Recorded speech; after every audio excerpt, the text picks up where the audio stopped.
Did you get your grades yet? Yeah, my whole GPA is screwed up now.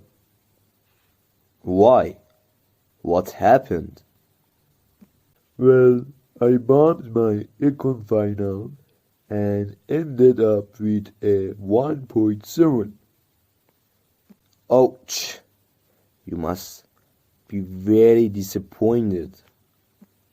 Well, it's my fault because I didn't study as much as I should have.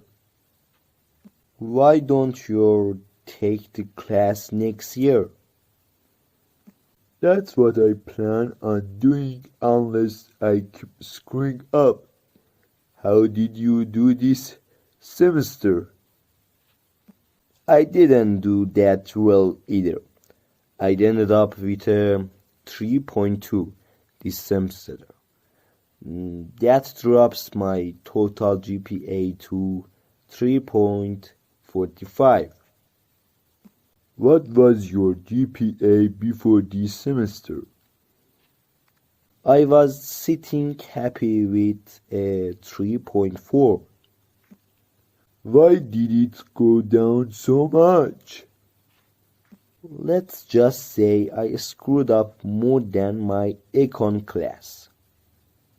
What happened to you? I started playing StarCraft and ended up wasting a lot of time. You better stop slacking off.